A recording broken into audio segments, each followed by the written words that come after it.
Hi ನಮಸ್ಕಾರ ಎಲ್ಲರಿಗೂ. ನನ್ನ ಡೇ 5 ಫ್ಯಾಟ್ ಲಾಸ್ ವ್ಲಾಗ್ಗೆ ಸ್ವಾಗತ ಸುಸ್ವಾಗತ. ಬೆಳಗ್ಗೆ ಬೇಗ ಎದ್ದು ಬ್ರಷ್ ಮಾಡಿ ಮುಖ ತೊಳ್ಕೊಂಡೆ. ಇವತ್ತು ಲೆನ್ಸ್ ಕಾರ್ಟಿಂದ ಹೊಸ ಸ್ಪೆಕ್ ಬಂದಿತ್ತು ರೀ, ಅದನ್ನು ಹಾಕ್ಕೊಂಡು ಕ್ಯಾಮ್ರಾಗೆ ಪೋಸ್ ಕೊಟ್ಟೆ. ಅದಾದಮೇಲೆ ಬೈಕ್ ತೊಗೊಂಡು ನಾನು ಹೋದೆ ಗುರುಮಿಟ್ಕಲ್ ತಾಲೂಕಿನ ಡಿಗ್ರಿ ಕಾಲೇಜ್ ಗ್ರೌಂಡ್ಗೆ. ಇವತ್ತಿನ ಡೇ 5 ಫ್ಯಾಟ್ ಲಾಸ್ ಜರ್ನಿನ ಗ್ರೌಂಡಲ್ಲೇ ವಾಕ್ ಮತ್ತು ರನ್ನಿಂಗಿಂದ ಸ್ಟಾರ್ಟ್ ಮಾಡಿದೆ. ಅದಾದಮೇಲೆ ಬಾಡಿ ಫ್ರೀ ಆಗಲಿ ಅಂತೇಳಿ ಬಾಡಿ ಪಾರ್ಟ್ಸ್ ರೊಟೇಷನ್ಸ್ನೆಲ್ಲ ಮಾಡಿಕೊಂಡೆ. ಈ ಒಂದು ಫ್ಯಾಟ್ ಲಾಸ್ ಅಥವಾ ವೇಟ್ ಲಾಸ್ ಜರ್ನಿಯಲ್ಲಿ ನಾವು ಎಷ್ಟು ವರ್ಕೌಟ್ ಮಾಡ್ತೀವೋ ಅದಕ್ಕಿಂತ ಜಾಸ್ತಿ ನಮ್ಮ ಕ್ಯಾಲರಿಲೆಸ್ ಫುಡ್ ಮೇಲೆ ತುಂಬಾ ಗಮನ ಕೊಡಬೇಕಾಗುತ್ತೆ. ನನಗಂತೂ ತುಂಬ ಫುಡ್ ಕ್ರೇವಿಂಗ್ಸ್ ಆಗ್ತಿದೆ, ಬಟ್ ಎಲ್ಲನೂ ಕಂಟ್ರೋಲ್ ಮಾಡಿಕೊಂಡು ನನ್ನ ಫ್ಯಾಟ್ ಲಾಸ್ ಜರ್ನಿನ 100% ಸಕ್ಸೀಡ್ ಮಾಡ್ತೀನಿ ಅಂತ ಹೋಪ್ ಇದೆ.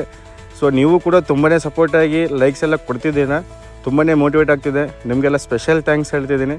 ಸೊ ವಾರ್ಮಪ್ ಆದಮೇಲೆ ಸ್ವಲ್ಪ ಜಂಪಿಂಗ್ ಎಕ್ಸಸೈಸ್ ಮಾಡ್ಕೊಂಡಾದಮೇಲೆ ಸ್ವಲ್ಪ 1-2-3 ಸ್ಟಮಕ್ ಎಕ್ಸಸೈಸ್ ಮಾಡಿಕೊಂಡೆ. ಈ ಎಕ್ಸಸೈಸ್ ಮಾಡೋದ್ರಿಂದ ಸ್ಟಮಕ್ ಫ್ಯಾಟು ತುಂಬಾ ಕಂಟ್ರೋಲಿಗೆ ಬರುತ್ತೆ. ಸೊ ಎಕ್ಸಸೈಸ್ಗಳಾದಮೇಲೆ 1.5 ನಿಮಿಷ ಪ್ಲ್ಯಾಂಕ್, 10 ನಿಮಿಷ ಮೆಡಿಟೇಷನ್ ಮಾಡಿಕೊಂಡು ಮನೆಗೆ ಬಂದೆ. ಸೊ ಮನೆಗೆ ಬಂದು ಸ್ಪೋರ್ಟ್ಸ್ ತಿನ್ಕೊಂಡು ಇವತ್ತಿನ ಲಾಗ್ ಇಲ್ಲಿಗೆ ಮುಗಿಸ್ತಿದ್ದೀನಿ. ಮತ್ತು ನಾಳೆ ಸಿಗೋಣ. ಅಲ್ಲಿವರೆಗೂ ಟೇಕ್ ಕೇರ್.